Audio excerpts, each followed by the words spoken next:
Welcome friends, welcome to education channel. नमस्कार दोस्तों, स्वागत है एजुकेशन चैनल पर। हम देखेंगे current affairs and editorial analysis. आज का शुरू करेंगे डायरेक्टली हम एडिटोरियल एनालिसिस से। कुछ बहुत ही इंपॉर्टेंट एडिटोरियल है, हम उस पर बात करेंगे। कुछ इंपॉर्टेंट कॉन्सेप्ट है। पहला जो एडिटोरियल है वो है जुडिशरी और एग्जीक्यूटिव के बीच में पावर टसल, पावर डिस्ट्रीब्यूशन, इनको लेके। बैकग्राउंड क्या है? बैकग्राउंड है आंध्र प्रदेश का। आंध्र प्रदेश के जो चीफ मिनिस्टर हैं वाई एस जगनमोहन रेड्डी, उन्होंने लेटर लिखा है जो चीफ जस्टिस ऑफ इंडिया हैं एस ए बोबडे उनको, और उसमें कुछ एलिगेशंस लगाए हैं।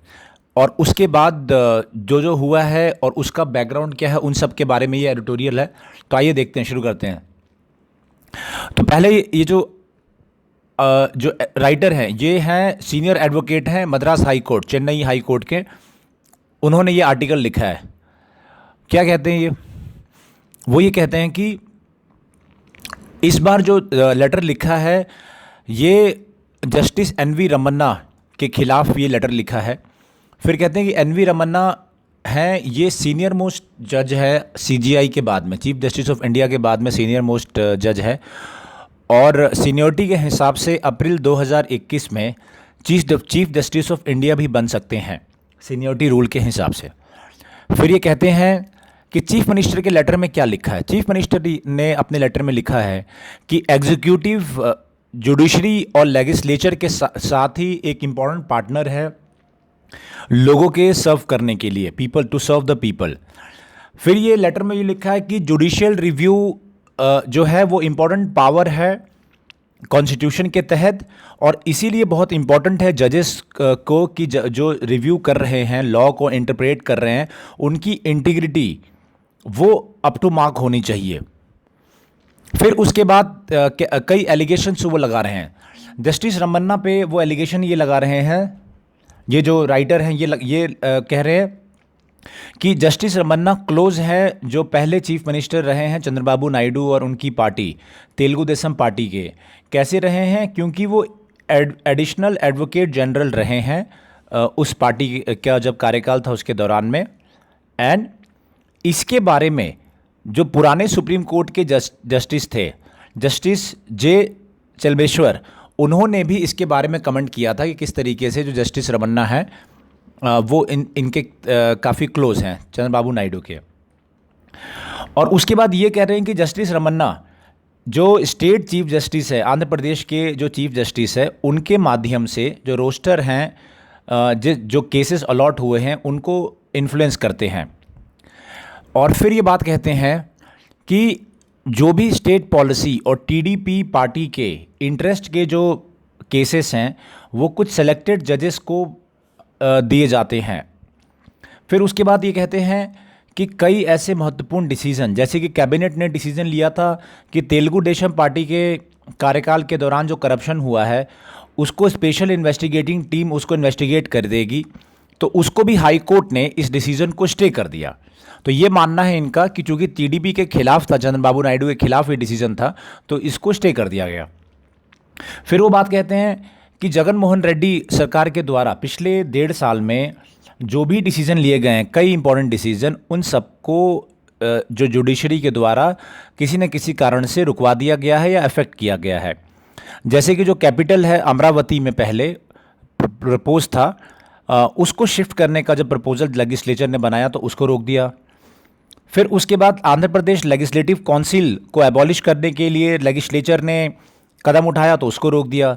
फिर स्टेट इलेक्शन कमिश्नर को रिमूव करने के लिए, रमेश कुमार को रिमूव करने के लिए जब गवर्नमेंट ने फैसला किया तो उसको कोर्ट ने रोक दिया। तो ऐसे कई पॉइंट्स दिए हैं। उसके बाद ये कहते हैं कि चूंकि अमरावती में पहले जो कैपिटल जब वो डिक्लेयर हुआ था तो उसके जस्ट पहले कई लोगों ने काफ़ी ज़मीन खरीद लिया था, और इसमें नाम बता रहे हैं डी श्रीनिवास का। और डी श्रीनिवास ये बताते हैं कि ये एडवोकेट जनरल रहे हैं और ये काफ़ी क्लोज हैं जस्टिस रमन्ना के। तो उन पे करप्शन का चार्जेस लगा रहे हैं कि किस तरीके से उन्होंने ज़मीन सस्ते दाम पे खरीद लिया था, और अमरावती में अब कैपिटल बनेगा तो महंगे दामों में पैसा कमाएंगे, इसलिए कोर्ट अमरावती से कैपिटल हटाने को अलाउ नहीं कर रही है। फिर उसके बाद ये कह रहे हैं कि इस संबंध में एफआईआर भी लॉन्च हुई है। तो एफआईआर एक नेचुरल प्रक्रिया है, किसी के खिलाफ अगर करप्शन के चार्जेस है तो एफआईआर होना इम्पॉर्टेंट है। लेकिन यहाँ पे हुआ ये है कि जो एफआईआर हुई है उस एफआईआर को जो chief justice of Andhra Pradesh high court है, जस्टिस जेके माहेश्वरी, उन्होंने ये कह दिया कि इसमें जो फर्दर इन्वेस्टिगेशन है वो नहीं होगा। और उसके बाद एक और ये कह दिया कि इस एफआईआर के बारे में कहीं मीडिया या कहीं न्यूज़पेपर कहीं पे कोई बात भी नहीं की जाएगी। अब राइटर ये कहते हैं कि जिस चीज़ के लिए जुडिशरी को जाना जाता है, लोग जुडिशरी की तरफ देखते हैं, freedom of speech, right to press, अगर यही चीज़ अगर जुडिशरी रोक देगा और वो भी जब उनके क्लोज लोगों पे करप्शन के चार्जेस लगे हैं, तो इससे बहुत ही खराब मैसेज जाता है। और ये कोर्ट को बताना होगा और आंध्र प्रदेश चीफ जस्टिस को ये बताना होगा कि अगर करप्शन के एफआईआर से, जांच होने से भारत की सिक्योरिटी और इंटीग्रिटी पे क्या खतरा आ सकता है, ये बताना पड़ेगा। फिर वो ये राइटर ये भी कहते हैं कि ज़मीन हड़पने के केस में इन्वेस्टिगेशन अगर हो जाएगी, सही अगर जांच हो जाएगी, तो उससे भारत की सुरक्षा और संप्रभुता को क्या खतरा हो सकता है, ये बताना पड़ेगा। और ये कहते हैं राइटर कि इस तरीके का ऑर्डर पास करके जुडिशरी जो है उन्होंने अपने आप पे क्वेश्चन मार्क उठा लिया है। सो एक ये बात है। दूसरी बात ये है कि अब बात होती है चीफ जस्टिस ऑफ इंडिया की। तो राइटर ये कहते हैं कि जो चीफ जस्टिस ऑफ इंडिया है वो हाईएस्ट इंटीग्रिटी के लोग होने चाहिए, क्योंकि उन पे जो आखिरी उम्मीद होती है भारत के चीफ जस्टिस है उनके ऊपर होती है। तो ये बहुत इंपॉर्टेंट है कि सबसे जो काबिल आदमी है, सबसे इंटीग्रिटी वाइज और प्रॉबिटी वाइज वो होने चाहिए चीफ जस्टिस ऑफ इंडिया। उसके बारे में कहते हैं। फिर वो कहते हैं कि जो कुछ लोग ये कह रहे हैं कि जगन मोहन जो चीफ मिनिस्टर है उन्होंने जस्टिस रमन्ना के खिलाफ एलिगेशन इसलिए लगाए हैं कि जस्टिस रमन्ना ने जो केसेस हैं करप्शन के नेताओं के खिलाफ उनको स्पीड अप किया है अपने जजमेंट से, और जगन मोहन के खिलाफ कई केसेस हैं, तो उनको इस बात का डर है कि उन्हें दिक्कत हो सकती है आगे, इसीलिए वो पॉइंट्स उठा रहे हैं। फिर जो राइटर हैं वो कह रहे हैं कि लीडर हो या जजेस हो या कोई भी गवर्नमेंट सर्वेंट हो, उनकी हाई लेवल ऑफ इंटीग्रिटी होनी चाहिए। और इंटीग्रिटी ना सिर्फ पॉलिटिशियन और ब्यूरोक्रेट की होनी चाहिए बल्कि जजेस की भी हाई लेवल ऑफ इंटीग्रिटी होनी चाहिए, क्योंकि उनके पास भी बहुत पावर दी गई है। तो अतः बहुत ज़रूरी है कि पूरी ट्रांसपेरेंसी के साथ भी जजेस जो है अपना कार्य करें। सो ये इंपॉर्टेंट एडिटोरियल था, दैट्स ऑल। और इसमें कई इंपॉर्टेंट बातें कही गई थी। नाउ अब हम जानेंगे चाइना से रिलेटेड है कि चाइना किस तरीके से यूनाइटेड नेशन में उसका फॉल हुआ है, यूनाइटेड नेशन में उसकी इज्जत कम हुई है, उसका स्टैंडर्ड में गिरावट आई है। इसके बारे में हम लोग जानेंगे। मनजीव सिंह पुरी ये राइटर हैं और ये एम्बेसडर रह चुके हैं अमेरिका में, यूनाइटेड नेशन में, और इंडिया को रिप्रेजेंट कर चुके हैं यूनाइटेड नेशंस में। तो नाउ लेट्स सी क्या कहते हैं। बात कहते हैं ये कि 75 साल हो गए यूनाइटेड नेशन के। फिर कहते हैं कि सितंबर में हुए थे ये, अदरवाइज न्यूयॉर्क में यूनाइटेड नेशन का जहाँ है वहाँ पे बहुत एक ग्रैंड हम देखते, एक ओकेशन देखते, बट कोरोना की वजह से न देखें। फिर दूसरा ये कहते हैं कि ये यूएन का जो ये सीज़न है इसमें स्टार्ट हुआ कि भारत ने चाइना को हराया एक इलेक्शन में। कौन सा इलेक्शन था ये था UN commission on status of women. इस इलेक्शन में भारत ने चाइना को हराया और ये दशकों में पहली जीत है भारत की। उसके बाद ये कहते हैं कि चाइना इंडिया से तो हारा ही यूनाइटेड नेशन में इस सीट के लिए, उसके बाद समोआ कंट्री है छोटी सी, उससे भी हार गए यूएन स्टैटिस्टिकल कमीशन की सीट के लिए। फिर वो कहते हैं कि फिर अभी कुछ दिन पहले UN HRC, United nation high rights council, इसमें भी चौथे नंबर पे आए हैं वो। टोटल पाँच लोग थे, 5 लोगों ने अप्लाई किया था और 4 वैकेंसीज थी, तो उसमें चौथे नंबर पे उनको सीट मिली है लास्ट में। फिर वो कह रहे हैं कि चाइना का जो कैंडिडेट है रिसेंटली सिंगापुर से डीजी पोस्ट थी वर्ल्ड इंटेलेक्चुअल प्रॉपर्टी ऑर्गेनाइजेशन की, वहाँ पे भी हार गए। फिर ये बात करते हैं कि इससे पहले 2011 में भारत ने चाइना को हराया था जॉइंट इंस्पेक्शन यूनिट के लिए। उसके बाद से चाइना यूनाइटेड यूएन के कई इंपॉर्टेंट इलेक्शन है, food and agriculture organisation, UN industrial development organisation, international telecommunication, ICAO, इन सब में आराम से जीतता चला गया बिकॉज वो एक तरीके से परमानेंट सीट थी उसमें। फिर उसके बाद में ये एक हिस्ट्री बता रहे हैं किस तरीके से राइज हुआ है चाइना का यूनाइटेड नेशन में, तो इसको आप बड़े ध्यान से समझिएगा, बहुत इंटरेस्टिंग है ये। बता रहे हैं कि वर्ल्ड वार वन के बाद में, वर्ल्ड वार वन के टाइम पे भारत ने सबसे ज़्यादा सोल्जर्स भेजे थे जर्मनी और टर्की में लड़ाई के लिए, जर्मनी और टर्की के खिलाफ। हुआ ये था कि भारत उस समय ब्रिटेन के अंडर था और भारत के जो सोल्जर थे जर्मनी और टर्की के खिलाफ लड़ने गए थे, ऑटोमन एम्पायर, और भारत फाउंडिंग मेंबर था लीग ऑफ नेशंस जो वर्ल्ड वार वन के बाद बना था। वर्ल्ड वार टू के बाद भारत जो है यूएन, 3 जो यूएन कॉन्फ्रेंसेस हुई उसका मेंबर था, चार्टर मेंबर था आज़ादी से पहले ही, जबकि पाकिस्तान आज़ादी के सितंबर 1947 में बना था। फिर बात करते हैं कि चाइना किस तरीके से वर्ल्ड वार वन के टाइम पे जर्मन्स के खिलाफ लड़ाई में उसने एक रोल प्ले किया था। और फिर वो बात करते हैं कि जो पीस ट्रीटी हुई थी उसमें भी उसको बुलाया गया था, लेकिन वो वहाँ पे it didn't turn up well. फिर बात करते हैं कि वर्ल्ड वार टू के बाद में यूएस चाइना का बहुत अच्छा कोलैबोरेशन हुआ जापान के खिलाफ, और उसके बाद में अमेरिका की नज़रों में चाइना की अच्छी रेपुटेशन बनी। उसके बाद ये कहते हैं कि चाइना जो है अमेरिका का फॉरगटन अलाय भी है, क्योंकि चाइना ने बहुत ही इम्पोर्टेंट काफ़ी रोल निभाया था वर्ल्ड वार टू के दौरान।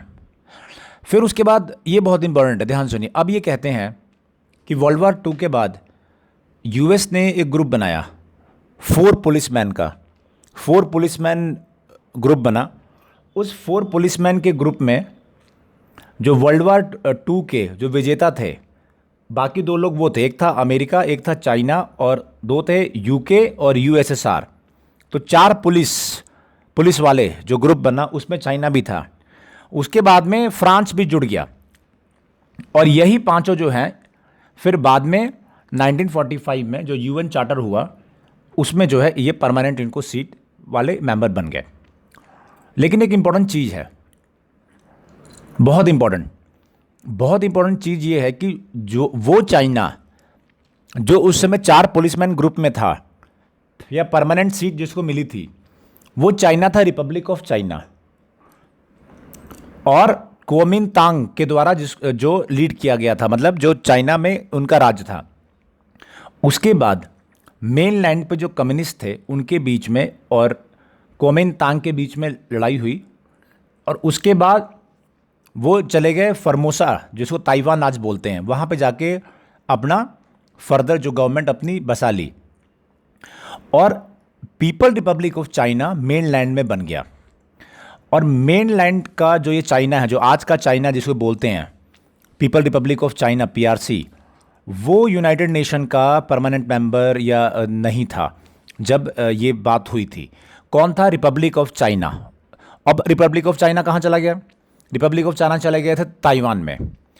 अब ये भी इम्पॉर्टेंट है कि 1971 में जो रिपब्लिक ऑफ चाइना है उसके पास यूएन की सीट थी, लेकिन 1971 में उसको एक्सपेल कर दिया गया और पीपल रिपब्लिक ऑफ चाइना उसको जो है रिकॉग्नाइज किया गया।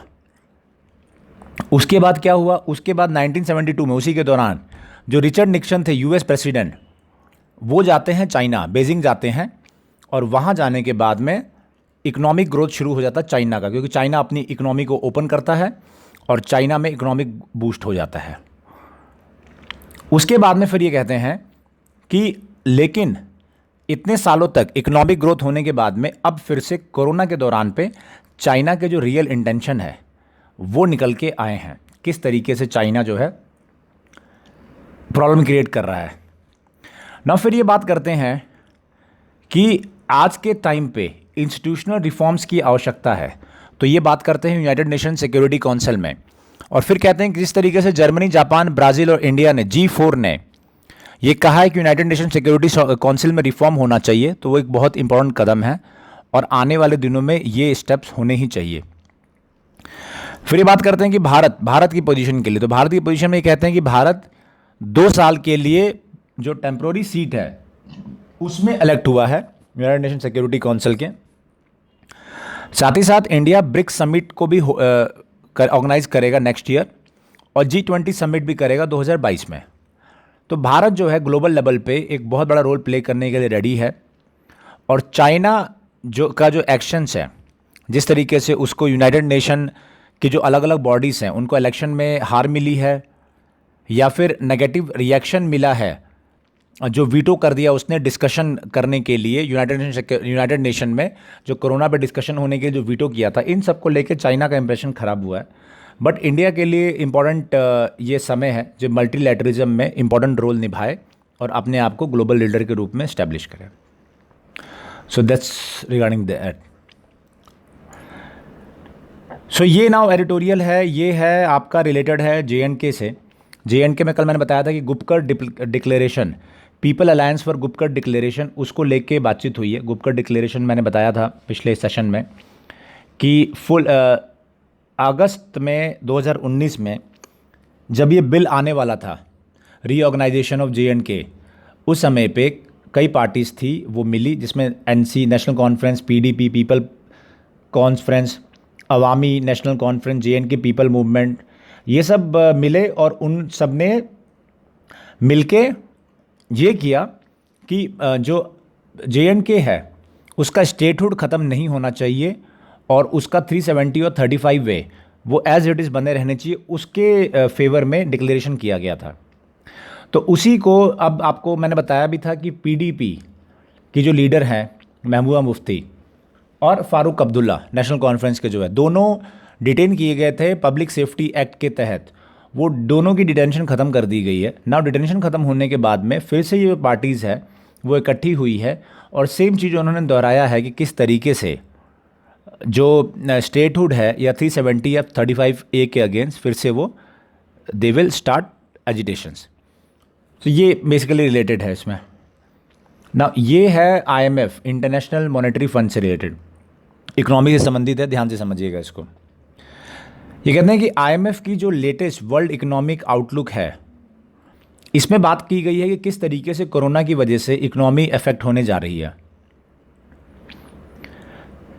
फिर ये कहते हैं कि वर्ल्ड इकोनॉमी श्रिंक करेगी 4.4% से 4.4% वो करेगी।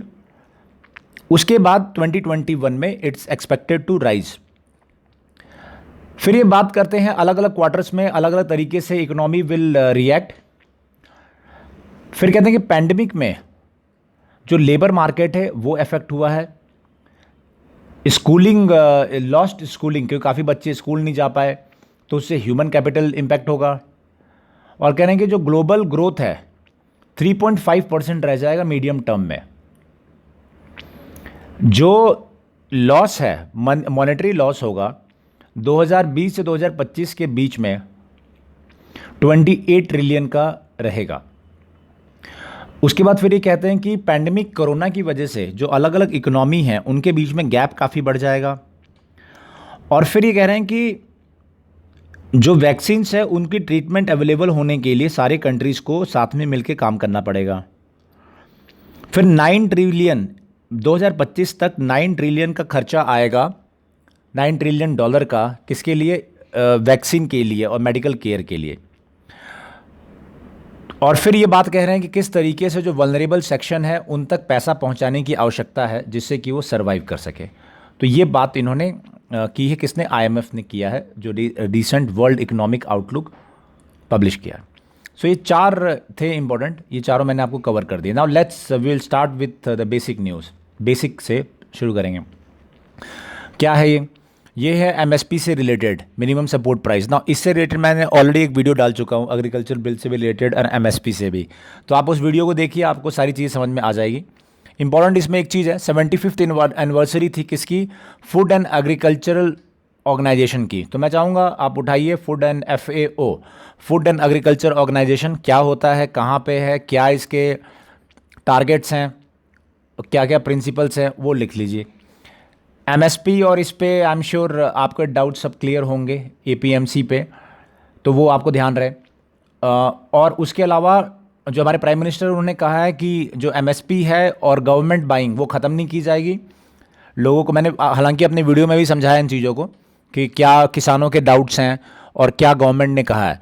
तो गवर्नमेंट फिर से वही जो मैंने वीडियो में बताया है कि गवर्नमेंट ने कहा है कि एमएसपी का जो स्ट्रक्चर है that's they are not going to end, मंडी भी बनी रहेगी और साथ ही साथ जो गवर्नमेंट बाय करती है वो भी चलता रहेगा, और साथ ही साथ जो टारगेट है इनकम डबल करने का उस दिशा में भी जो गवर्नमेंट है दैट विल कीप वर्किंग।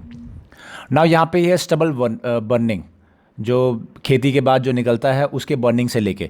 तो ये मालूम है कि हर साल ठंडी के दौरान ये इश्यूज़ आता है कि स्टबल जब बर्न किया जाता है तो काफ़ी पॉल्यूशन होता है, और दिल्ली में खासकर जब हरियाणा, पंजाब और यूपी में ये बर्न होता है, वेस्टर्न यूपी में, तो पूरा पॉल्यूशन दिल्ली में जाता है और उससे काफ़ी सांस में लेने में और एयर क्वालिटी इंडेक्स काफ़ी इंपैक्ट होता है।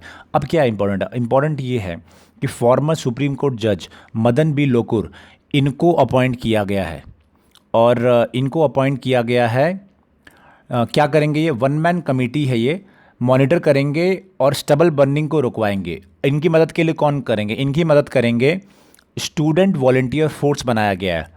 स्टूडेंट वॉलंटियर फोर्स है, एनसीसी से बच्चों को लिया गया है और एनएसएस के बच्चे हैं उनको लिया गया है, और स्काउट एंड गाइड्स को। ये क्या करेंगे, ये किसानों को आग जलाने से रोकेंगे। स्टबल बर्निंग में जो आग है उसको नहीं जलाने देंगे। ये पर्पस से इनको लिया गया है, भर्ती किया गया, भर्ती किया है ऑलरेडी है, इनको यूज़ किया जाएगा। और जो रेस्पेक्टिव स्टेट गवर्नमेंट्स हैं उनको लेटर लिखा जाएगा कि ये बच्चे दिलाए जाए। हालांकि कोर्ट में इसको अपोज़ किया, हरियाणा ने इसको अपोज़ किया कि वो स्कूल के बच्चे हैं और इनसे ये काम लेना ठीक नहीं है। तो फिर उनसे कहा गया कि ये स्कूल के बच्चे हैं बट आग रोकना ही है बस इसमें, और आग रोकने में इतनी कोई दिक्कत नहीं होनी चाहिए। फिर सुप्रीम कोर्ट की एक खुद की environment pollution EPCA authority, control prevention and control authority है, और उसको ये रिपोर्ट सबमिट करेंगे। Okay, Lokur, justice B Lokur जो है ये पहले भी ग्रीन बेंच को हैंडल कर चुके हैं, इनका नाम रेकमेंड किया गया और ये इस पे काम करेंगे। तो let's see how it works, but basically this is very interesting because generally executive का काम होना चाहिए कि ये इंश्योर करना, बट जज जो हैं सीनियर जज वो खुद इसको मॉनिटर करेंगे। Now let's talk about, okay, now यहाँ पे कुछ है नॉर्थ ईस्ट से रिलेटेड। कल ही मैंने बात किया था कि जो एनआरसी हुई है असम में उसमें कुछ नाम छूट गए हैं, मतलब उसमें कुछ नामों लोगों को अलग किया गया है फॉरेन ट्रिप्स में, और इनको फिर कैटेगराइज किया जा रहा है अलग अलग कैटेगरी में, declared foreigner, declared voters and pending in foreign tribunals. I am sure आपको असम एनआरसी के बारे में कॉन्सेप्ट क्लियर होगा, नहीं होगा तो I will make a video on that also, but more और लेस यू शुड नो कि असम में एनआरसी हुई और एनआरसी के बाद में कई लोगों को 19 लाख का फिगर मैंने आपको दिया था जो कि इस लिस्ट में आए हैं डिक्लेयर्ड फॉरेनर में।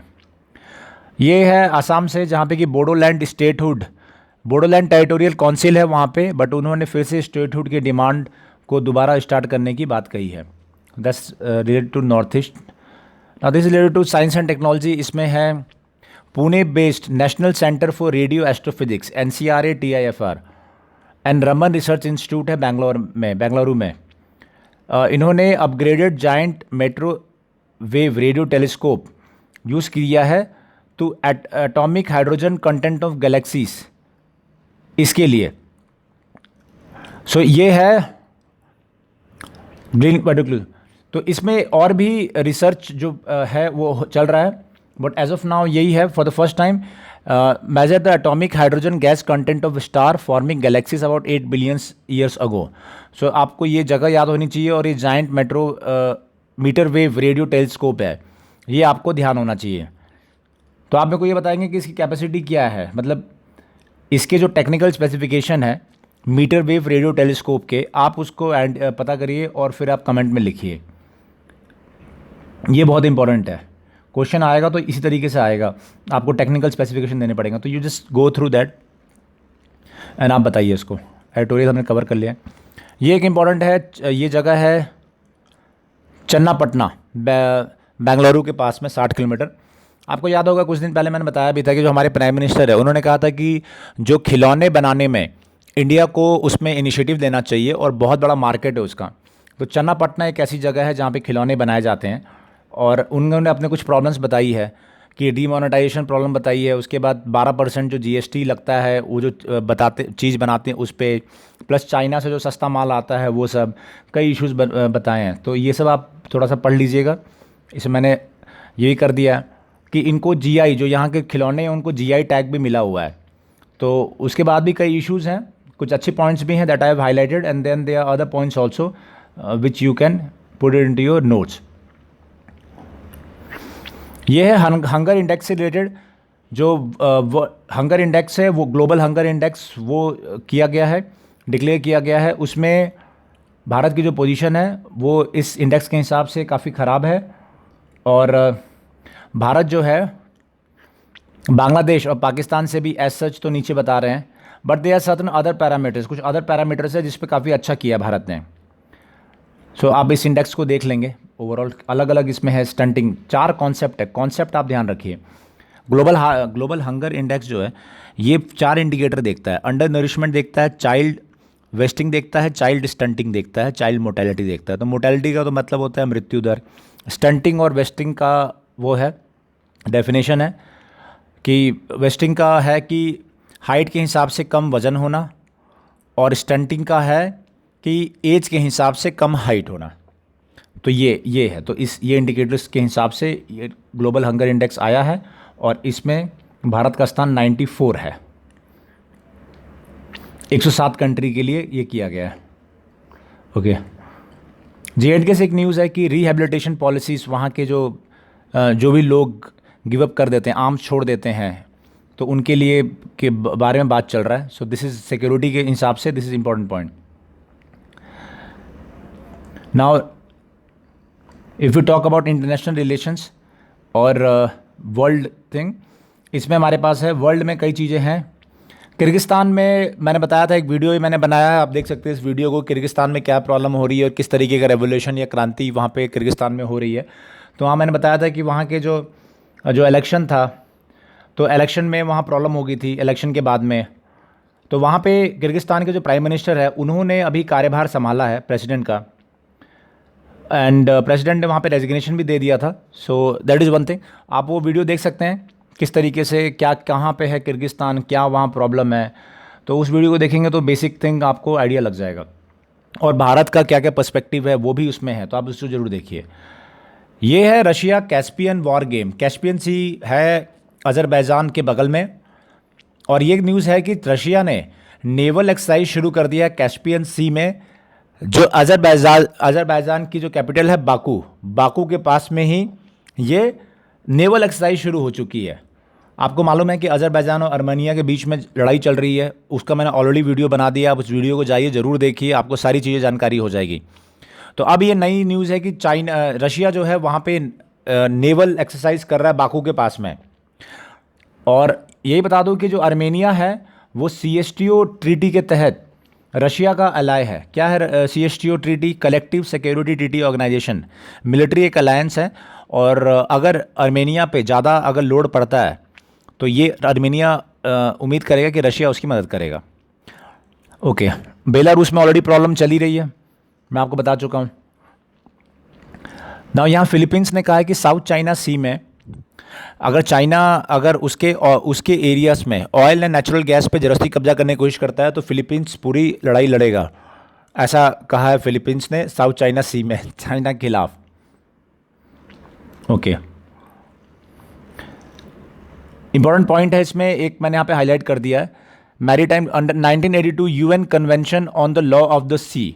यूएन क्लॉज बोलते हैं इसे, कई बार इसे क्वेश्चन आ जाते हैं, तो आप इसको ध्यान रखिए कि यूएन क्लॉज में क्या क्या है इस लॉ में। ओके, थाईलैंड में चल रही है प्रॉब्लम, थाईलैंड में प्रॉब्लम चल रही है, धरना प्रदर्शन, विरोध प्रदर्शन यहाँ पे चल रहा है वहाँ की जो गवर्नमेंट है उनके खिलाफ में, और कई उनके डिमांड्स हैं। धीरे धीरे ये जो रिवोल्ट है यूथ के द्वारा किए जा रहा है, काफ़ी यूथ इससे जुड़ चुका है, और वहाँ पे गवर्नमेंट ने भी काफ़ी क्रैकडाउन किया है, और अलग अलग डिमांड्स हैं, स्टूडेंट्स की प्रोटेस्ट कर रहे हैं। तो लेट्स सी क्या होता है, पूरी साउथ ईस्ट एशिया में ही प्रॉब्लम चल रही है। यहाँ पे स्टार्ट डील है रशिया का, Putin wants new start treaty extended. ना ये स्टार्ट ट्रीटी क्या है, ये बहुत इंपॉर्टेंट है। ये रशिया एंड यूएस के बीच में है और न्यूक्लियर आर्म रिडक्शन अकॉर्ड है, मतलब बेसिकली ये ट्रीटी साइन की गई थी और अप्रैल 2010 में। और ये इसमें था कि जो न्यूक्लियर आर्म्स हैं उसमें कमी लाया जाए। तो लेट्स सी। ओके, ना ये इकोनॉमिक्स है। इकोनॉमी में इंपॉर्टेंट है इकरा। इकरा ने कहा है कि जो भारत की ऑप्टिमिज्म, भारत फार्म सेंटीमेंट है वो पॉजिटिव है। किस लिए कहा है कि जो फसल हुई है वो अच्छी हुई है एंड रबी की जो फसल ये हुई है वो अच्छी हुई है और प्रोक्योरमेंट भी अच्छा होने जा रहा है। तो इकरा बेसिकली क्या है, रेटिंग एजेंसी है। तो आप इकरा के बारे में पढ़िएगा और लिखिए कमेंट में कि इकरा क्या करता है और इकरा के अकॉर्डिंग भारत की क्या रेटिंग्स अभी है। ओके, नाउ यहाँ पे है ई कॉमर्स, अमेज़ॉन और फ्लिपकार्ट को नोटिस पकड़ाया गया है कि कंट्री ऑफ ओरिजिन नहीं लिख रहे हैं, कोई प्रोडक्ट उनसे हो रहा है। तो that is become important. Micromax आपको याद होगा फ्रेंड्स, एक इंडियन ब्रांड था माइक्रोमैक्स। अब जैसे जैसे चाइना पे गवर्नमेंट ने टाइटनिंग की है तो माइक्रोमैक्स कम बैक करने जा रहा है। अब फिर से जो मोबाइल है वो बनाएगा और बेचेगा। So this is a very good news, but हम उम्मीद करेंगे कि जो क्वालिटी है वो भी उसको मैच कर पाए, सस्ता हो लेकिन टिकाऊ हो। That is very important because that's the philosophy of China, इसीलिए उतना वो सक्सेसफुल है। सो that's regarding the economics part. So that's all friends, ये था आज का पूरा एडिटोरियल एनालिसिस, करंट अफेयर्स। जो भी हमारे साथी नए जुड़े चैनल से, चैनल को सब्सक्राइब कर लेंगे, वीडियो को लाइक कमेंट एंड शेयर करेंगे। और जो क्वेश्चंस मैंने पूछे हैं इस वीडियो के दौरान उसका आप आंसर ज़रूर लिखिएगा और आंसर लिख के दैट्स हाउ आपकी प्रैक्टिस उससे होगी। Thank you friends.